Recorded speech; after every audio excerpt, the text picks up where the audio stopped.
ஓம் பிரபன்னபாரிஜாதாய தோத்ரவேத்ரைகபாணயே ஞானமுத்ராய கிருஷ்ணாய கீதாமிருததுஹே நமஹ. ஸ்ரீமத் பகவத்கீதை 2வது அத்தியாயம் சாங்கியயோகம் 19வது ஸ்லோகத்துக்கு இப்போ அர்த்தம் சொல்கிறேன்.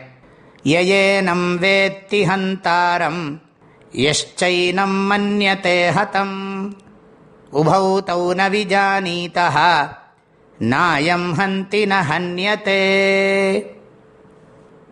இந்த ஸ்லோகம் ஆத்மாவினுடைய இன்னொரு லட்சணத்தை நமக்கு உபதேசம் பண்ணுறது. இதுவரைக்கும் பார்த்துருக்கிற லட்சணங்களை எல்லாம் நன்றாக நம்ம மனசில் உள்வாங்கின்னு இருக்கணும். இந்த ஸ்லோகத்தில் சொல்லப்படுற லட்சணம் ஆத்மா அகர்த்தா. அகர்த்தான்னு சொன்னால் ஆத்மா எந்த செயலையும் பண்ணுறது கிடையாது. இப்போ நாம் எல்லாரும் என்ன நினைக்கிறோம், நான் இந்த காரியம் பண்ணினேன், இந்த காரியம் பண்ணின்னு இருக்கேன், இந்த காரியம் பண்ண போகிறேன் அப்படின்னு நம்ம சொல்கிறோம். அப்போ நான் செஞ்சேன், நான் செய்கிறேன், நான் செய்ய போகிறேங்கிற அந்த ஒரு எண்ணம் இருக்கோ இல்லையோ, அதுக்கு பேர் கர்த்திருவம்னு பேர்.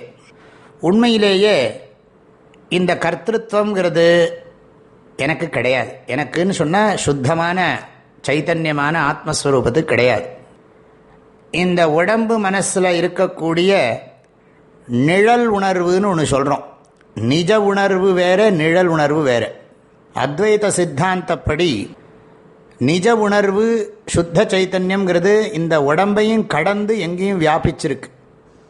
ஆனால் இந்த மனசில் பிரதிபிம்பிக்கிறது நிழல். எப்படி தண்ணீரில் பார்க்குற சூரியன், கண்ணாடியில் தெரிகிற சூரியன், அது மாதிரி எங்கும் நீக்கமர நிறைந்திருக்கக்கூடிய அந்த சுத்த சைத்தன்யம், தூய உணர்வு மனசில் ரிஃப்ளெக்ட் ஆகுது. அதுக்கு தான் ரிஃப்ளெக்டட் கான்ஷியஸ்னஸ்ன்னு சொல்லுவாள். தமிழில் அதுக்கு நிழல் உணர்வு, சில பேர் சித்துப்போலி சொல்லுவாள். ஆக அதுக்கு பிரதிபிம்ப சைத்தன்யம்னு பேர்.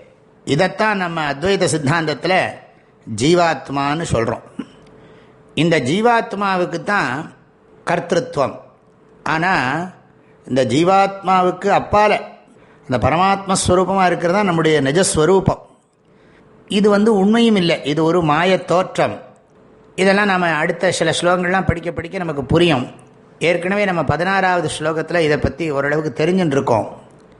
ஆக நீங்கள் சிம்பிளாக என்ன புரிஞ்சுக்கணும்னா, மைண்டுன்னு சொன்னால் கூட தப்பு இல்லை. மைண்டில் இருக்கக்கூடிய ரிஃப்ளெக்டட் கான்ஷியஸ்னஸ், அந்த பிரதிபிம்ப சைதன்யந்தான் செய்கிறேன், செஞ்சுட்டுருக்கேன், செய்ய போகிறேங்கிறதெல்லாம் சொல்கிறது. நாம் இந்த கர்த்தாவுக்கும் சாட்சியாக இருக்கிறதுனால, அதாவது இந்த மைண்டுக்கும் நம்ம சாட்சியாக இருக்கிறதுனால கர்த்திருவம் எனக்கு கிடையாது. அதாவது சுத்த ஆத்மாவாகிய எனக்கு கர்த்திருவம் கிடையாது. அகம் அகர்த்தா அஸ்மி. எப்படி அகம் நித்யா அஸ்மி, நிர்விகாரா அஸ்மி, சத்யா அஸ்மி, சர்வகதா அஸ்மி, அப்பிரமேயா அஸ்மி அப்படின்னு நம்ம புரிஞ்சுட்டோமோ, அது மாதிரி இதுலேயும் நம்ம புரிஞ்சுக்கணும். நான் எந்த செயலையும் செய்ததும் இல்லை, எந்த செயலையும் செய்து கொண்டிருப்பதும் இல்லை, எந்த செயலையும் செய்யப்போவதும் இல்லை. இந்த மனம் செயல்களை செய்தது, செய்து கொண்டிருக்கிறது, செய்யப்போகிறது. மனதில் வெளிப்படும் நிழல் உணர்வுக்குத்தான் இந்த கர்த்திருவம் முதலான குணங்களெல்லாம். சுத்த ஆத்மாவாகிய எனக்கு கர்த்திருவம் இல்லை. இந்த உண்மையைத்தான் இந்த ஸ்லோகம் சொல்லிக் கொடுக்கிறது. யயேனம் வேத்தி ஹந்தாரம். அதாவது எவன் ஒருவன் இந்த ஆத்மாவை கொலை செய்கிறது என்று நினைக்கிறானோ, யஷ்சைனம் மன்யதே ஹதம். எவன் இந்த ஆத்மா கொலையை அனுபவிக்கிறது என்று நினைக்கிறானோ, உபௌ தௌன விஜானீதா. அந்த ரெண்டு பேரும், ஒருத்தன் சொல்கிறான் நான் உன்னை கொலை பண்ணுறேன் பாருங்கிறான், இன்னொருத்தன் சொல்கிறான் ஐயோ என்ன கொலை பண்ணுறானேங்கிறான். செய்பவன் ஒருத்தன், அனுபவிக்கிறான் ஒருத்தன். கொலை தொழிலை செய்பவன் ஒருவன், கொலை தொழிலை அனுபவிப்பவன் ஒருத்தன். யாரை கொலை பண்ணுறவன் அவன் தானே இந்த கொலையை அனுபவிக்கிறான். ஐயோ நான் செத்து போகிறேன்னு சொல்கிறானோ இல்லையோ. உபௌ தௌன விஜானீதா. இந்த ரெண்டு பேருக்கும் உண்மை தெரியல, தன்னை பற்றின வாஸ்தவமான ஞானம் இல்லை. ஏன்னா நாயம் ஹந்தி நஹன்யத்தை, இந்த ஆத்மா கொலை செய்வதும் இல்லை, சாவதையும் அனுபவிப்பதும் இல்லை. இதில் இன்னொரு கருத்தும் சொல்கிறேன். ஆத்மா செயல் புரிவது இல்லைங்கிறது மாத்திரம் இல்லை, அந்த செயலின் பலனையும் அனுபவிக்கிறதும் கிடையாது. ஆகையினால ஆத்மா அபோக்தா. நான் கஷ்டப்பட்டேன், சுகப்பட்டேன், இப்போ கஷ்டப்பட்டுருக்கேன், கொஞ்சம் கொஞ்சம் சுகப்படுறேன், இனிமேலும் எத்தனை கஷ்டப்பட போகிறேனோ சுகப்பட போகிறேனோ அப்படிங்கிற எண்ணம் இருக்கே, அதுக்கு பேர் போக்திருத்துவம்னு பேர். அனுபவிக்கிறது, என்ஜாயர்ஷிப். ஒன்று டூயர்ஷிப், இன்னொன்று என்ஜாயர்ஷிப். எப்போ நமக்கு கர்த்திருவம் இல்லையோ அப்போ போக்திருத்துவமும் கிடையாது. இந்த உண்மையை புரிஞ்சுக்கணும். அகம் ஆத்மா அகர்த்தா அபோக்தா அஸ்மி. இந்த அனாத்மாவுக்குத்தான், உடம்பு மனசு புத்திக்குத்தான் இந்த கர்த்திருவம் போக்திருத்துவம் எல்லாம் இருக்குது அப்படிங்கிற உண்மையை புரிஞ்சுக்கணும்.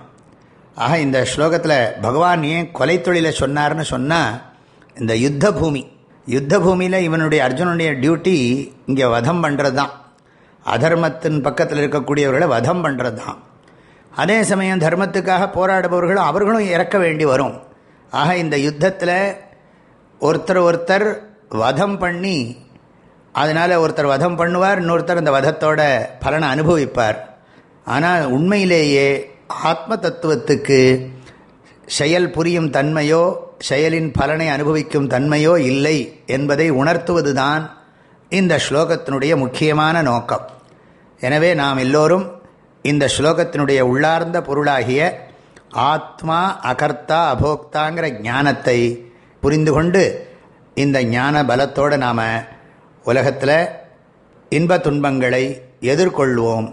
செயல் புரிந்தாலும் அந்த செயலுக்கு நாம் உண்மையிலேயே கர்த்தா அல்ல என்கிற உண்மையையும் உணர்ந்து கொள்வோம். அதே சமயம் நம்முடைய செயல்களெல்லாம் அறவழியிலேயே நிகழ வேண்டும் என்பதும் சந்தேகமில்லாத ஒரு விஷயம். இதெல்லாம் அழகாக பகுத்தறிஞ்சு புரிஞ்சுக்கணும். அதுக்கு பகவான் ஸ்ரீகிருஷ்ணர் உங்கள் எல்லாருக்கும் பரிபூர்ணமாக அனுகிரகம் பண்ணட்டும்னு சொல்லி பிரார்த்தனை பண்ணுறேன்.